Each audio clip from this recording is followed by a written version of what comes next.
آپ نے آرڈر دے دیا, ٹھیک ہو گیا, اب اس پہ عمل درآمد نہیں ہوا, پھر وہ جو پریکٹسز اس نے آپ کے ساتھ کی ہیں, وقت ضائع ہوا, پھر اس کو کورٹ میں بھی جانا پڑا. اچھا میں آپ کو بتاتا ہوں کہ کیا آتا ہے. اگر فرض کرو میں ایک ایڈوائزر ہوں, کسی وفاقی ٹیکس موسم میں ہوں, یا میں فرض کرو انشورنس موسم میں ہوں, ہم نے ایک فیصلہ بنایا. فیصلہ ہم نے دو پارٹی ہیں, ٹھیک ہے, دونوں پارٹیوں کے درمیان فیصلہ ہوا. ایک پارٹی کہتی ہے مجھے فیصلہ قبول نہیں ہے, وہ ریویو کے لیے اپیل فائل کرے گا وفاقی ٹیکس موسم کو دوبارہ. ہاں جی, وفاقی ٹیکس موسم خود بیٹھیں گے اس کے اندر.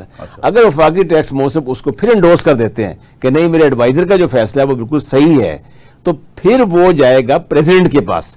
وہ بندہ تو پریزیڈنٹ کو بھی اپیل کر سکتا ہے, جس کو جو ایکسیپٹیبل نہیں جو ہے, ایکسیپٹ نہیں کر رہا ہے جس کو, آ کے وہ پریزیڈنٹ کے پاس جائے گا. تو محکمہ تو ایسے نہیں کرے گا نا, محکمہ تو نہیں, الٹا کے رکھ دے گا ایسے. محکمے جو ہیں جس طرح ہمارے ایف بی آر ہیں جو ہمارے موسٹ آپ ان کے خلاف ایکشن کیا لے سکتے ہیں اس میں دیکھیں, جو اگر وہ اپیل میں بھی نہیں جاتے, عمل درآمد بھی نہیں کرتے. دیکھیے بہت میں آپ سے اس میں وفاقی ٹیکس موصف کا جو رتبہ ہے یا یہ عہدہ ہے, یہ جج آف دی سپریم کورٹ کے برابر ہے. ٹھیک ہے, تو اس میں وہ باقاعدہ اگر کانٹیمپٹ بھی لگا سکتے ہیں, لیکن میرا نہیں خیال کہ کانٹیمپٹ لگانے کی آج تک کوئی ضرورت پیش آئی ہو.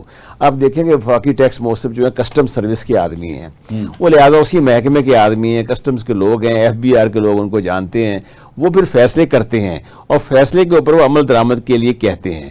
ویری ریئر ہوتا ہے کہ جس میں کہ وہ اپیل, جو میں نے آپ کو جیسے شروع میں بتایا نا کہ جو پہلے 10.something لوگ جاتے تھے اپیل میں پریزیڈنٹ کے پاس, یعنی ایف بی آر جاتا تھا, اب وہ بلکہ 5 کچھ پہ ہو گیا ہے. یعنی اس کے جانے کی, لوگوں کی ریویو میں جانے کی پریزیڈنٹ کے بعد تعداد پرسنٹیج کم ہو گئی ہے. اچھا, واٹ ڈز اٹ شو؟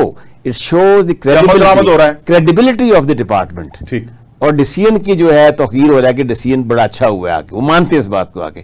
لیکن دیکھیے یہ اختیار تو ہر ایک کو ہونا چاہیے, لیکن ایک چیز ہوتی ہے, مجھے یاد ہے میں ایڈوائزر تھا انشورنس ombudsman, جو ایک بہت تشویشناک بات ہے اس میں یہ ہے کہ ایک جس طرح پارٹی ہے اس نے 20 سال انشورنس دی ہے, اب 20 سال کے بعد پیسے مانگ رہا ہے.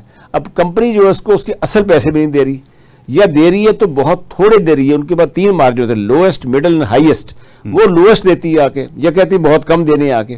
اب کیا ہوا کہ ایڈوائزر نے اس کو فیصلہ اس کے حق میں کر دیا بندے کے, اس کو پیسے دو. ombudsman نے بھی کر دیا, صدر نے بھی توثیق کر دی ان فیور آف کلائنٹ کے, جناب اس کی پیسے دیں آپ آ کے. اب وہ بندہ کیا کرتا ہے, پارٹی جو انشورنس کمپنی ہے کوئی بھی ہے, وہ چلے گئی ہائی کورٹ میں اسٹے لینے کے لیے. ہاں, اسٹے نہیں ملتا ان کو, لیکن اسٹے اگر دیتی ہے تو غلط ہے, کیونکہ پریزیڈنٹ کون ہے, کورٹس کون ہے. ایک سرکاری ادارہ اپنے پریزیڈنٹ کے خلاف کیسے فیصلے کر سکتا ہے؟ ہاں, یہ بھی ایک بڑی ایک کنٹراڈکشن ہے بہت بڑی. تو اس پہ باقاعدہ میں نے 2 کیسز مجھے یاد ہیں جس پہ میں نے پھر ذکر کیا. میں نے کہا جی پھر یہ جو 60 دن میں ہم فیصلہ کر رہے ہیں وہ کہاں گئے؟ کیا فائدہ؟ سال 2 سال سر مجھے ہو گئے ہیں, وہ بندے ابھی تک موجود ہیں, ریکارڈ پر موجود ہیں, ان کے کیسز کا فیصلہ ہی نہیں ہوا جو میں نے 60 دن میں کر دیا. تو اس کو دیکھنے کی ضرورت ہے کہ وفاقی موصف کا ادارہ یا ٹیکس موصف کا ادارہ یا وفاقی انشورنس کا ادارہ یا بینکنگ موصف کا ادارہ یا ہراسمنٹ کا تب مقبول اور پذیرائی عوام میں حاصل کرے گا جب ان کے فیصلوں کی توثیق ہو جائے اور اس میں دوسرا تیسرا عمل درآمد ہوگا. عمل درآمد ہوگا.